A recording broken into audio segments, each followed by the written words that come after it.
All right, hello everyone. This is Josh, also known as Yashu.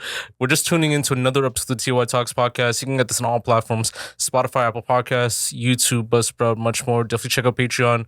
There is like different tiers, and there's like different perks to every tier that you have. Highest tier, you can get like a happy birthday shout out, much more. Like you'll definitely like read it like when you click on the link below. But yeah, we're definitely gonna get started right here. So we have one of the rising artists in the GTA music scene. She's set to release her upcoming project, Sounds at Night, in the fall. Has released a song called like Pick It Up, which has gained like traction lately from the different unique sounds that you hear from like dark pop, from R&B, from similar sounds like Summer Walker and Janae Aiko.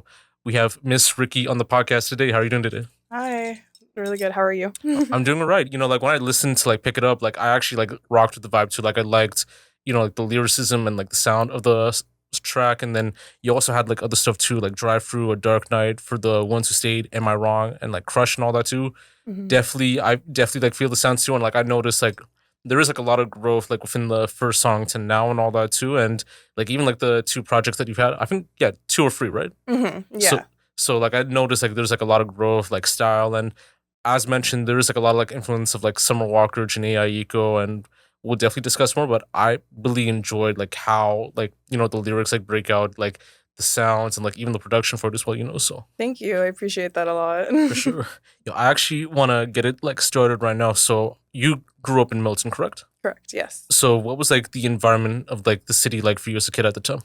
Well, Milton, when I was growing up, was very, very small, and it had that kind of like, it was kind of known as like farmland, right? So, Milton growing up was very slow paced and very chill, and I think some way, one way or another, that kind of like reflected into my music because life there is just very slow paced and like there isn't much that goes on. So Yeah. yeah, it's a really quiet city. Yeah, Yeah. I definitely know what you mean. I've went to Milton back in like 2013 and for Mhm. like a church type of picnic, like way back in the day. And Mhm. like I know one area that they had was like the conservation area where there is like a beach land, there is like like the mountains and like the Yeah, grassland too. Kelso. Yeah, Yeah. yeah. So it is like kind of. I think like I don't know if that's like one of the main like highlights of the city, like in that sense too.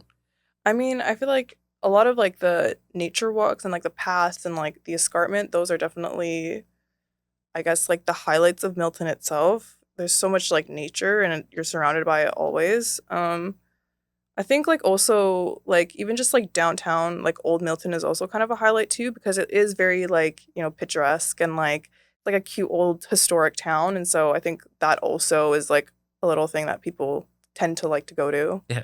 Yeah. No, that's definitely interesting too. And like I don't know how big the music scene is there. Like I know within like the theater areas too, like with Mississauga, Brampton, like maybe like Oakville, there are like certain artists that come around too. I don't know if it's like kinda same like for Milton or has it started to like improve like over time and all that? I'll be honest with you, I'm not so much like immersed in if there is a music scene in Milton, I'm not very immersed into it. Again, it's a very like small town and so sometimes I find it like it's really hard to like find other artists, but a lot of the times like a lot of musicians will do like open mics at like cafes and like bars and like restaurants and so that's kind of like what we have so far in terms of like the music scene. For sure. And was it something that you've tried to like look into like when you started out like in music like in that sense or When I was younger, like when I was still in school, I definitely wanted to like put myself out there and perform more. But once I started going into like the production side of things and really started working on like building my sound, I kind of stopped looking at those things and tried to like improve like my online platforms and just try to like hone in my sound before kind of like putting myself out there. no, that's so no, it's very like interesting to hear. To speak more like personal wise too. So what were you like from like the start of like birth until now? Like just like quality wise and all that? I'm definitely, well, when I was younger, I was definitely very quiet, very timid, and very shy, and I think I am still very much like that. Um, I don't really talk a lot, and I'm very to myself, um, and I think I've, in certain ways, I've kind of tried to like put myself out there more, but typically, I'm not the type of person who talks first in a situation. I kind of just observe and like vibe out the area first. Yeah, Mhm. just to see like how like the environment's like and just like knowing the style, like knowing if it's like a perfect like fit for you too. Because I know Yeah. with introverts too, like I know like they tend to examine the environment a lot and like Mhm. read body language like for the most part too, and like just see like if it's like either good from there or if it's like something that they want to like hone into the themselves and all that for the most part. Yeah, Yeah, yeah, like a lot of discretion. for sure. As far as like like introduction to music, what was like your first introduction and who were like some artists or like sounds that you kind of like grew up like listening to? Mhm. Um, I kind of like had a variety of like sounds growing up. Like when I was very, very young, like I grew up in the church, so a lot of like church music was kind of like what I got introduced to as well. But then as I was like getting into high school and getting a little bit older is when like I started listening to more like R&B and like hip hop and rap. So like you have like, Summer Walker, Shanae Aiko, Jordan, and like Roy Woods, Party Next Door, like those artists a lot is what I listened to and that I kind of like drew back to and like for my own music as well. Oh, that sucks. And that was like more like the like streaming like era too. Like Mhm. start like SoundCloud, Spotify, like iTunes for the most part too, like Apple Music because I know Apple Music didn't really start until like 2015, 2016. So I'm guessing like around that era. Yeah, exactly. Oh, that's facts. Like since age 17, because like I think you've explained like in the release that I read like a while back that you got into music from there. So like what was like that initial moment that got you into producing, songwriting and like, making music and all that? Yeah, like in terms of like the writing aspect of it, I had done that before I was 17. And that was something that came very natural to me. And then um in my head always I was like, okay, I want to start producing and I want to put my music out there and I'm not the type of person to like rely on other people. So it was natural for me to just start producing. So I remember in school actually, like we had, I took like vocal class and like music and just general music in high school. And there was this project that we did called like the Passion Project. Okay. And basically, like we could choose like any subject that we wanted to like work on. And then by the end of it, like there had to be some sort of like end goal. And for me, I was like, I want to start producing and I want to at least produce like one or two songs. And so that's when I started really like focusing on production. I was around 17 at that time. And for me, that was kind of when I started to produce Drive Through, which is like my song that I released later that year. And like I really just started like discovering different production elements. And that for me was like when I kind of took it seriously and when I tried to like actually put it into fruition. Oh, that's facts. And were you using like certain like software at the time too? Because I know there's like Fruity Loops, there's like Pro Tools, there's like other like software, even like a GarageBand too. So was that something that you kind of like worked on like when you started producing? Yeah, so I initially used GarageBand, and then very quickly after that, I started using Logic, and that's what I still use today. Not sure. Yeah. Like, do you have any like different like factors between like your use like in GarageBand versus like Pro Tools and all that too? Just like styles, just with like kits and all that. Um, Honestly, like most of the time, it's like an open template for me, and I Not just true. like use my MIDI controller to just like Not true. punch in some sounds and things like that. But yeah, like, I feel like there's a lot more elements in Logic that you can, and it's still very like user friendly as well, that Yeah. you could use compared to GarageBand. And so for me, naturally, that was kind of like the next step. Not true.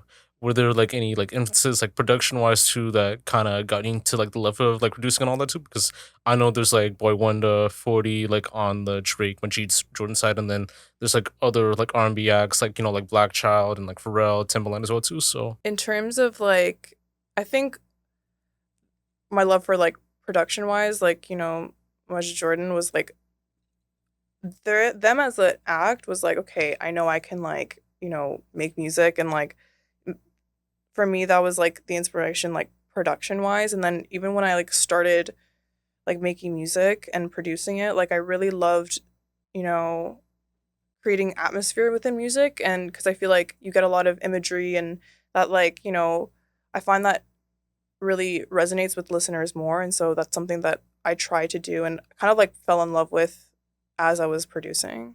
yeah, 100%, and I definitely agree as well too.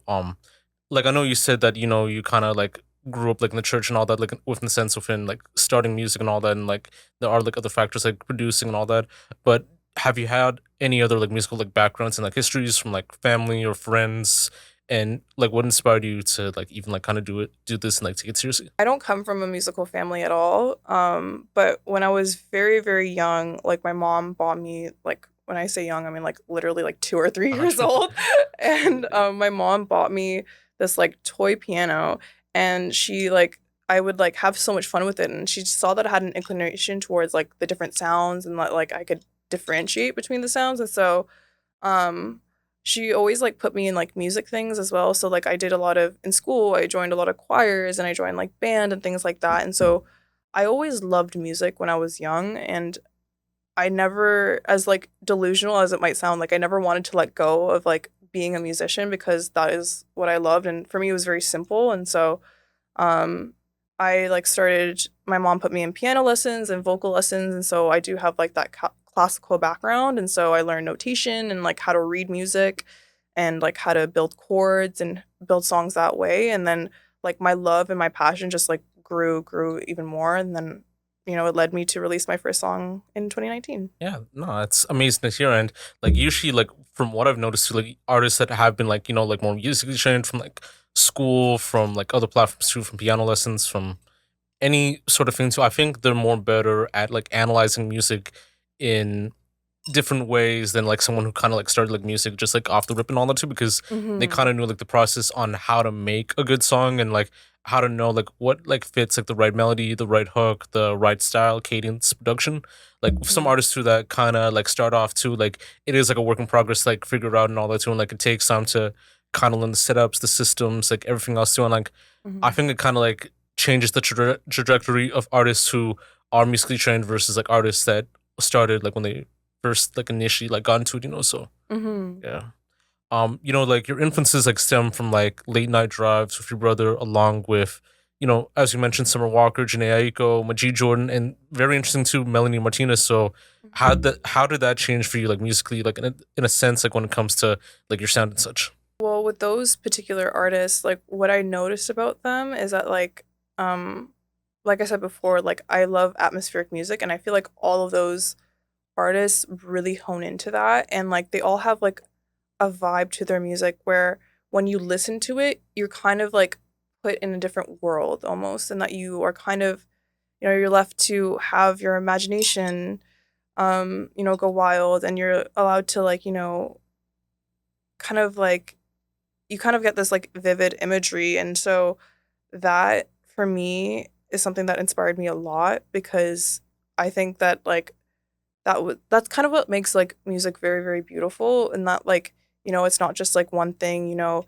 There's these, you can have these like visual aspects with it, with your mind and things like that. And so that aspect of music with those particular artists, like I I loved so much. And a lot of those artists also had a lot of concept albums. And so I drew a lot of inspiration with that, because, again, it makes music more dimensional. Yeah, that's facts. Like, especially the idea of like a late night drive too, because like I know like there are like certain songs that fit into that mood too. Like Mm-hmm. even like songs like within the morning too. Like I know like there are like certain moods to certain styles, or like even like how like the weather is too. Like I could give like one example too, like Marvin's Room. Like that song, it could be played like both at night and at day too, because of like the perception of like the haze like within the production, and Mm-hmm. even like the feeling at night, like the somber piano notes, and just like even hearing like the cadences, like the emotions that Drake kind of puts through like on each stanza, each lyric too. Like it is like something that you definitely like have to hear for a bit, and then Mm-hmm. even like when you're driving like in the middle of the day to like classic rock, like that feel, that vibe to it kind of gives like that high, like Mm-hmm. endorphins, that high Energy. energy, like in a Yeah. sense too, to kind of sing along like rage to it too. So like Mm-hmm. I definitely agree. Like even with late night drives, like it has to fit like into the right moment within like the right cadence and sound to it. So Yeah, and it's something that like I like would typically with late night drives, like because I did so many of them with my brother growing up, and that was kind of like our safe haven and like kind of like our escape. That's something that like when it came to musically, I kind of drew into very easily, because it was such like a comfort space for me. yeah, that's facts. And even with the artists too, like even like with Melanie Martinez, who has been successful for like a while now too. Like, are those like artists that you want to work with like someday, like musically and all that? 100%. Yeah. I would like love to like even just like build like a concept with them because like those types of artists are just so creative and I love it. Yeah, that's facts. Mhm. And as far as like your creative process like that goes, like what's it like when making music? Like what would like a day in the studio be like for you, or like even just like making music? You know? Mhm. I honestly sometimes it's like very different for me. Um I tend to, sometimes I write lyrics first, sometimes I do the production first, but like when it comes to lyrics, it's like whatever it is in that moment and like once I get like a flow, I just like keep going and then I kind of like look back on it and like usually it's like a full song in of itself and like I usually don't revise it because like whatever like it naturally comes out, I want to protect that and like I feel like that's a lot of like raw music and so I usually just like go with that and then in terms of like production like most of the time I usually lay down chords or like I'll go to like my piano, make a progression and then build a song production wise from that and then there comes the beats and then transition sounds and then other things but typically like it's definitely like progression based and then I just build off from there. Yeah. And I know like with some people too, they have like different elements to like making music too. Like I know some like they want to be in a state of mind when recording or like even just like producing or beat making. Others it's like, the ambiance of the room, like having a candle or just like changing Hmm. like the tone, like recording outdoors or recording like indoors too. So what's that like kind of like in that sense? Definitely comfort. Like I want to be comfortable when I'm making music because again, it's such like an escape for me and it's somewhere where I can be like my happiest. And so, um, sometimes you mentioned a candle. Sometimes it's a candle, and then I have like these LED lights, and that Yeah. like I put on, and like, hey, Yeah. what color am I feeling? So, it's definitely like where I'm more like comfortable. I'm not like dressed up or anything. Like Yeah. I'm in like, baggy pants and like baggy sweaters and things like that. And like that helps me get into the mood of making music because again, like I want it to be natural. I want it to be raw and I want it to be my most authentic self. Yeah, that's facts. And it is like amazing to see like and hear as well too. To get more onto like your stage name for a bit, like how did you get the name like Mr. Ricky for the most part? Yeah, so Ricky is a nickname that my cousins gave to me growing up. And I always like liked that nickname. I thought it was cute. But I when I first started making music, I went by just Ricky, All right. and I quickly realized that that name is way too common, and like there's 1,000 people named Ricky, and so to kind of like differentiate myself, I put Miss before it because I also just like Ricky is one of those names that is can be both male and female, and so I wanted to like embrace my femininity and put Miss Ricky, and I think it's really cute, and then it also makes me stand out a little bit more. Yeah. It's also smart too because like I know in some situations too, like you'll have like issues where it's like a trademark issue because like in perception wise too, most people would assume like Miss Ricky being like the Miss Vicky's like chips and all that, and like some people like take that like in mind too. And Hmm. others, it's like you kind of have to change like certain like names and styles. Like I know like Rick Ross, for example, like that is like one crazy situation with his stage name being in the name of someone who was like involved like in the streets, and it's like a long story too, like to read Hmm. more about it too. But like knowing how to like trademark your name, it is like very important in protecting like your brand and such too. So 100%. yeah. Yeah. And like as far as like your unique style of like dark pop and R&B, like how did you manage to like infuse like those genres together to kind of make your own sound? Do you know? I like, I had a love of like both of those genres. So for me, like when I was like putting it into my own music, it kind of just like came naturally, I guess. And again, like, um, I kind of like go off of like the vibe of what I'm feeling in that moment. And like a lot of the times those dark pop and dark R&B elements like flow into there. And so, um, I wasn't really like trying to infuse both of them. It kind of just happened as I was making Yeah. music. Yeah. Yeah, that's facts. To speak more on your latest single, like Pick It Up too, like it has been released like last month, like by like the end of the month and all that, and it is like kind of gaining like traction now too. So Mhm. like what was like that creative process and inspiration for that song? So Pick It Up, I actually wrote like almost like 5 years now. It's been a while. And for me, like I kind of was, a little bit tired about how people were messing with me at that time. And I felt really like kind of like used and abused. And so I was like, I kind of put that energy towards a song and like, don't play games with me because I think because I'm very shy and very timid, people think that they can take advantage of me and um but I'm not the one Yeah. honestly like and I treat I treat people with respect and so I expect that in return and especially when it comes to romantic things and so if you want something you need to state your intention and pursue that and with intention and with integrity and Yeah. so that's where kind of like the inspiration came from and um production wise like it's very simple and I didn't want it to be this like extravagant song. I wanted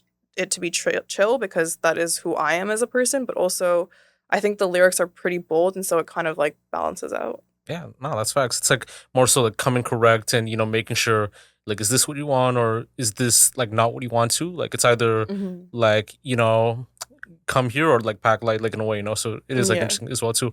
What I also liked about it is like, the style of the cover art too, because I think it had like more of a light pink ambiance with like the style too, like more like white, like within like the top backgrounds. And then I think it was like you either sitting down or like I think crouching, I think. Like would that be correct as well too? Sitting on like yeah, like the little chess carpet. True. Yeah.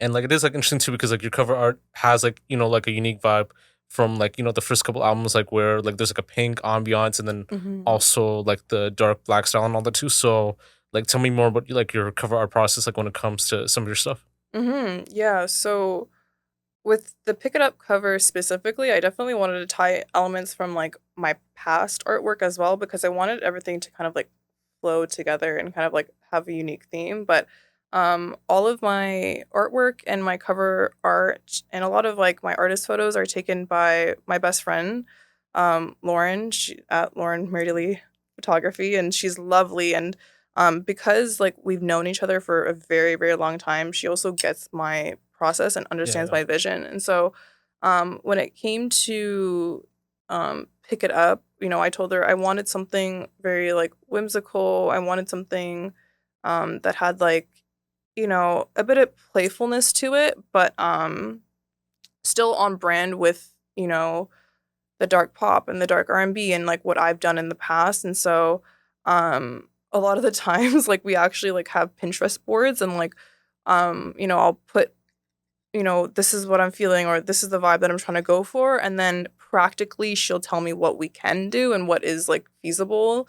And when it came to like the Pick It Up cover, I really wanted like me to stand out and so you'll see that there's a lot of like in the background a lot of like neutral colors with like the black and white and then the red is like for me to stand out and so um you know I wanted that to like play into like the symbolism of the song and like that me as like the person as the girl is like this you know is the possession or whatever Yeah. but or like the prize or whatever but she's still kind of playing this game of like oh yes or no with like which is why I put like the chessboard underneath as well. Yeah. Yeah. No, it's amazing to see. So Pick It Up's actually gonna be on your upcoming 7 track album, like Sounds at Night. Hmm. So that's gonna be like released in the fall. So tell me more about that and what like fans and like listeners can expect from that.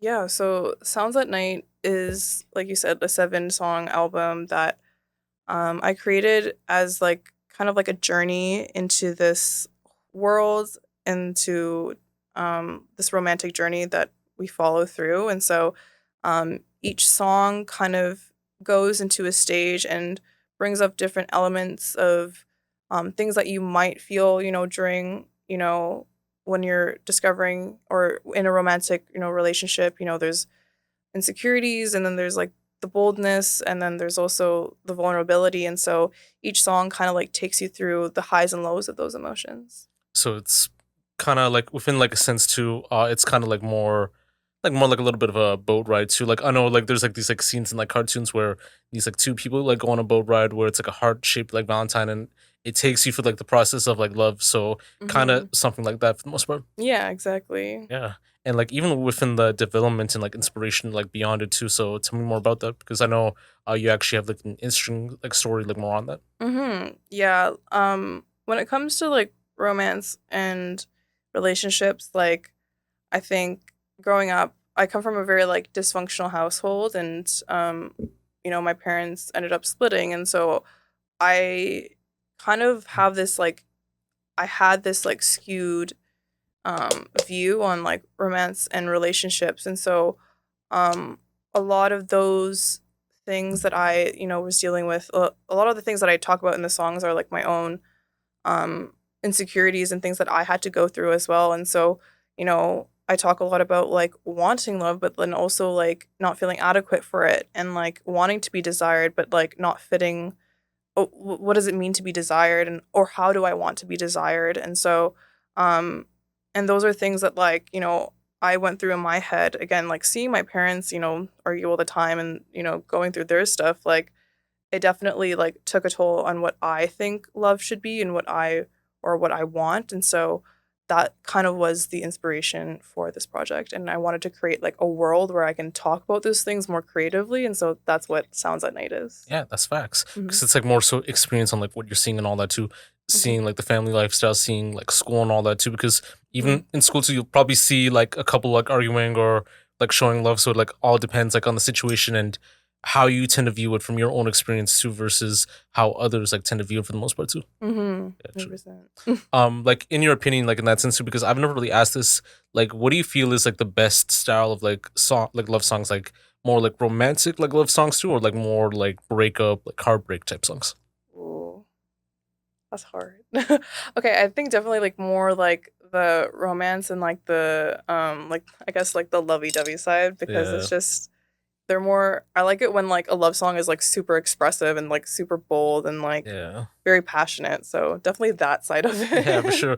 Because I know with like the lovey-dovey like love songs too, like even like the romantic ones, like Mhm. there is like a euphoric like feeling to it as well too. Like if you like listen to like Love Story or like You Belong With Me like by Taylor Swift too, like you feel like very energetic, very happy and all that too. And then there's like even like songs like the within the idea of like self-love, like loving yourself too, where it is like more like soft. It is like more like, affirming like, hey, like I am very joyful. I am like confident. I am like something like that too.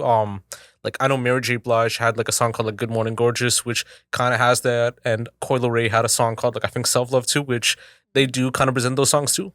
But Mhm. with like heartbreak and like more like emotional songs too, like you tend to notice like more either like that somber feeling of like depression, being upset, like Call Me by Your Name by like The Weeknd and all that, or like Mhm. Call Out My Name, and then there are songs where it does like get vicious to like there's like a song called Bust Your Windows by like Jasmine Sullivan, which Mhm. kind of has like that feeling too, and then it has been like recreated like over time from even like especially like this like one artist named like Honey Baby, who kind of released like this like one recent song too. So definitely like check those like out if you can too. But yeah, nah, Mhm. I like your idea, like your opinion like of like the difference between like love songs versus like heartbreak like breakup songs for the most part. Yeah, like I don't get me wrong, like I do listen to a lot of like sad and like depressing songs, but I think, I always like to like look at the brighter side of Yeah. things. Yeah. Yeah. Yeah, it's good to always like be happy like either way too. So no, I definitely agree too. Mhm. As far as like your other releases too, because you do have Drive Through, which happened to be like one of your biggest songs, which had like a remix as well, and then A Mhm. Dark Night, For the Ones Who Stayed, Am I Wrong, and like Crush. So like, Mhm. what were like the creative processes and inspirations for those? Yeah, so for drive through, that was like 100% inspired by those late night drives that I had with my brother, and it's something I'm super grateful for, and for him as well. And again, like because those would like started like I guess my love for my sound really when I tapped into my sound. And um in terms of like A Dark Night, during that time it was I went through a very like tough season in my life, and I was going through a lot of like life changes, and so I definitely used music as an outlet for sure during that time. And um it was a very dark period in my life, hence A Dark Night. And so a lot of those themes are very sad and depressing. I know we just talked about like wanting to look at the brighter side of things, but Yeah. that was definitely something where I just like needed to express myself. And so I that is like the main themes of A Dark Night. And but also like a big theme of A Dark Night too is like, taking what is what you have and like trying to like move on from it as well and trying to like overcome those things.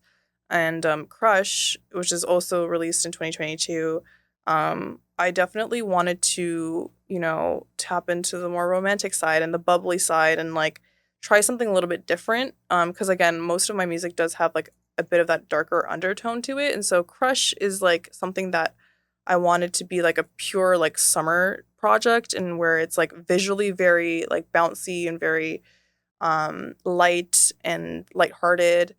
And then lyrically too, it's very expressive. It's very innocent also, and it's very um, like cute in a way. And so that was something that I wanted to just explore.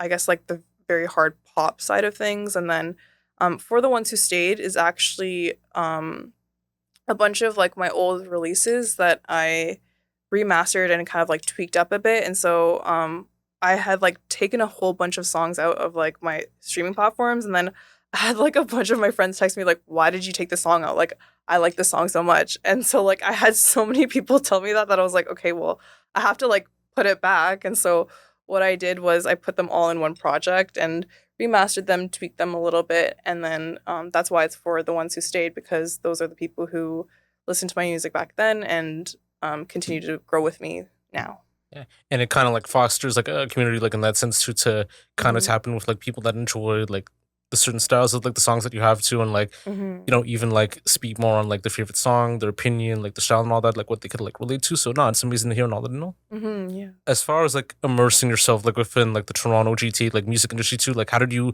like immerse into it, and how was that experience? You know, being with like many like minded like people like in the industry and all that. You know. Yeah. I didn't do it for a while, to be honest. Like I only really started immersing myself into like the GTA sound honestly like late last year when I auditioned for the Singers Company, which is like my current management and who I'm like currently working with. And um that experience was very like fulfilling for me.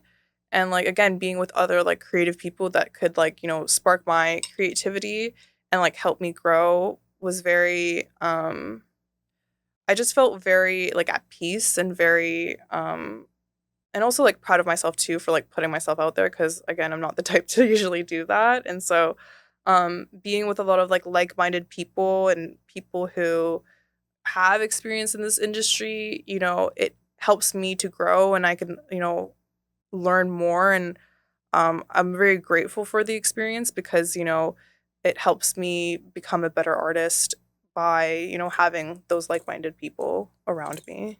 Yeah, that's facts. Mhm. Also like one thing too, like I also noticed that there's like one fact about you that I kind of like just like researched lately. So you're actually into like dystopian romance, fantasy, and like film movies and like TV shows and all that too. So Mhm. if you could like list like whatever like your favorite ones are, just like let us know. You know. Yeah, like I really loved like you know, The 100, like growing up I really loved that, and I loved like, you know, the whole like era of like dystopian movies where it was like The Hunger Games and like Divergent and like The Maze Runner, and like even like Altered Carbon had like a bit of time on Netflix as well. Like I loved that, like the cyberpunk vibes. And in terms of like romantic movies, like I really liked there's this one movie that I really, really liked, which was like The Duff. I know that sounds like really stupid, but like it was like such a fun, like cute, like rom-com type movie. And then I also really loved like a lot of like fantasy as well. So like um I liked like Shadow Hunters and like buffering on one of them, but Yeah. like the like I read a lot of like the Percy Jackson stuff, so like I know they had a few like movies that came out as well. So like those type of like mythology type movies I was really into as well. Yeah. Now, as far as like romantic movies, like from what I've noticed too, there is like this like one that speaks more on like LGBTQ culture. Like Blue's like the warmest color is like actually like a very good like love movie too. Mhm. Like there are like movies like The Notebook and Mhm. also like Sleepless, like in Seattle and all that too, and like all those like other ones too that kind of have like that loving factor too. I could say the same for like Barbie and like Snow White too. Mm-hmm. As far as like thrillers too, like it is like more of like a romantic thriller too. But if you've seen You, like I think it's like actually like one of like the best shows that they've made like on Netflix too, and like even within Mm-hmm. the idea of like love, like lust, like revenge and all that too, I definitely like recommend that too. There is Mm-hmm. like I think a South African version like that they do have, but it's like more so like a professor like being involved too. I think I'd have to like find out later too, but I'd also like definitely recommend that too. Mm-hmm. As far as like other romantic films too, I know there is like Why Did We Like Fall Like in Love or Why Did We Like Get Married? Like that's like also like one good movie too. Euphoria kind of has like that same like edge too. So I Mm-hmm. also like would recommend that too if you're like kind of like into that style too. So Yeah, thank you. yeah, for sure.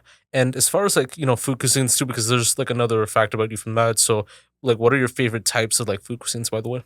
Food cuisines. Ooh.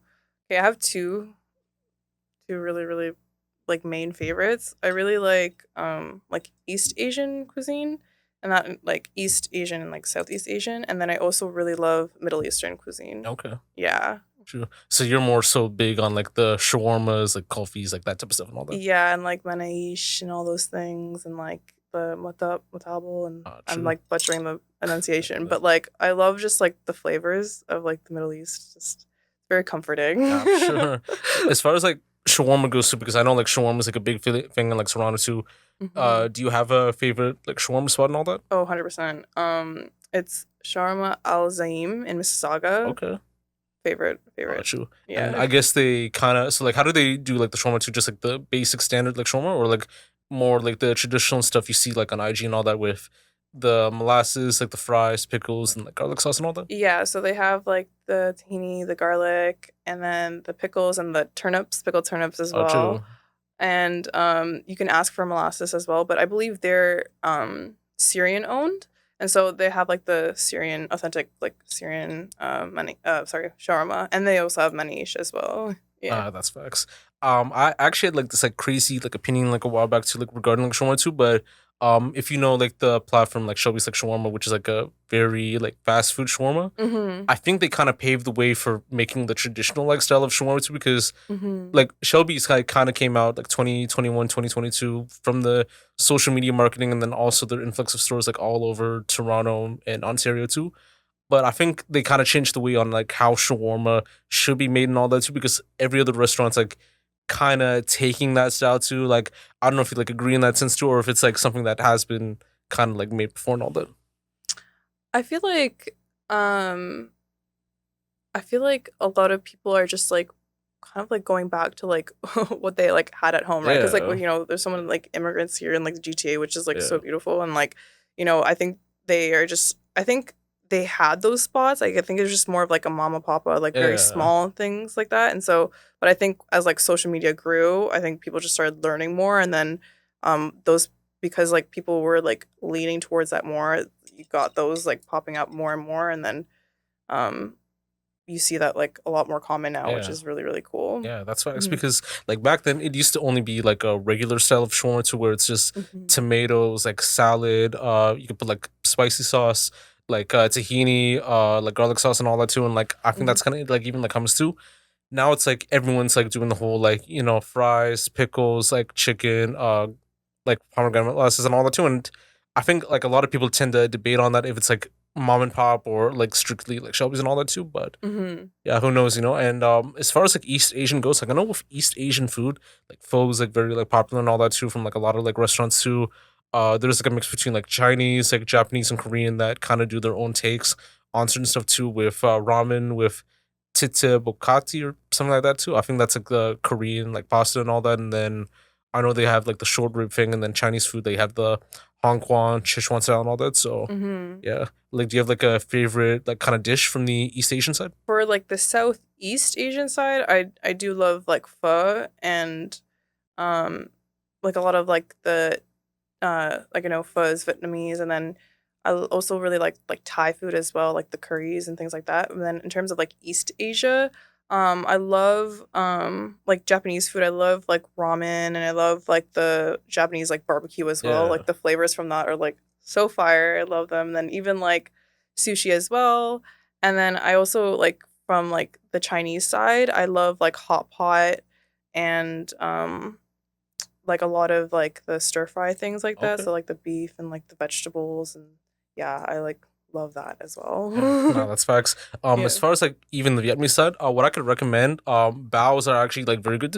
I think that it's like a Mhm. mix between Chinese and Vietnamese too. Like I know like Okay. a fried chicken bao, like it could like help you throughout the day and all that too. And Ooh, like I love the and that. they'll put like like the little like garnishes too, like the carrot, like the strip carrot, and then Yeah. the like leaf and all that. That's also pretty good. Banh mi's, you can get a good. It's like the equivalent of like an Italian sandwich too. Like you can get it like at every like spot too. So that is like very good. I know there's a thing called like Vietnamese coffee where they Oh, I too kind of put love, like milk and all that. yes. Yeah, Oh, like I love Vietnamese coffee. Like again too, like I'm a big coffee lover as well, but Vietnamese coffee and then also just like Middle Eastern coffee as well. Like those are two like regions that like are so fire at that. yeah, Like uh, Yemeni coffee, fire. Vietnamese coffee, fire. true. I'm Ethiopian by the way, so Mhm. with Ethiopian coffee, like I actually went to Ethiopia just a month back and all that, and well, actually, yeah, 2 months back. So like left like middle of April, came back like mid-April, mid May and all that. Coffee there, it's amazing. You know, you definitely have Mhm. to try like Ethiopian coffee and all that too, and like Yeah. they have like a unique style to it too. Like you can get it from like any like Ethiopian restaurant. So Yeah, I'll definitely try that. yeah, 100%. yeah, for sure. Like as far as like your growth as like an artist like goes and all that too, do you feel like you've grown as an artist from like the start until now? 100%. I think I have a better idea of like my sound and like also like who I am as an artist. And I definitely like think I've grown a lot on the production side as well and even like exploring like mixing and mastering. And so I think I've grown a lot in that sense as well and I hope I continue to grow and I just want to like keep improving in my art. Yeah, that's facts. Like I know we have like people who listen to like music from like various platforms like Apple Music, Spotify, SoundCloud, and much more too. So I have a playlist called like TLOY's Rising Acts where we update it like monthly to like Mhm. every artist that we have like on the podcast or just like new releases and such as well too. So there could be like someone that might be checking out like the playlist like right now too, and we tend to like update it like within the month too. So like let's say they were to go on like in the next month too, like what would be like free tracks that you would recommend to someone who hasn't heard about you, like, or that would like to know more about you that we could add to the playlist? Yeah, so definitely check out Pick It Up, which was my single that I just released last week. Super recent. I think you'll definitely love that. Don't Get It Twisted is a great one as well. Definitely dark pop vibes, confident vibes if you're into that. And then I also really really like Bit by Bit, which taps into like the more romantic side of things. It's more slow pop, very you know down tempo, lots of synths, very like reverb vocals as well. So if you're into that, check out that one as well. That's Yeah. so we'll definitely like add those on within like the following week too, and we'll definitely like check out like the project like when it drops soon. So Hmm. like aside from like the project being released like in the fall and all that, do you have any other plans for this year in terms of any music, any other releases and so forth? And do you have any closing remarks you'd like to say before we go on all that? Yeah. So you can definitely look forward to me releasing a couple of remixes of Pick It Up and for you to enjoy. And then I also am currently working on like my catalog as a producer as well. I'd love to produce for other artists.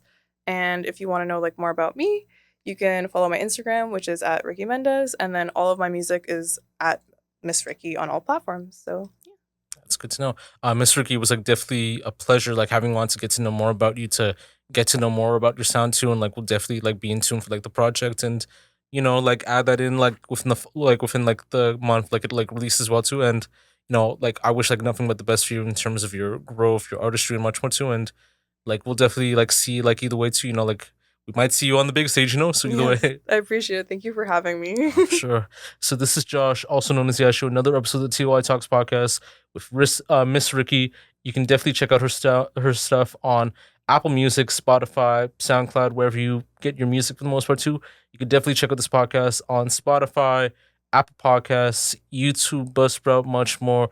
Also on Patreon as well too. Like definitely check it out, like if you can and all that. More episodes are coming like this way soon, so definitely stay tuned for like any releases and so forth. And this is Josh, also known as Yashu, with Miss Ricky signing off. And also check out Pick It Up on all platforms.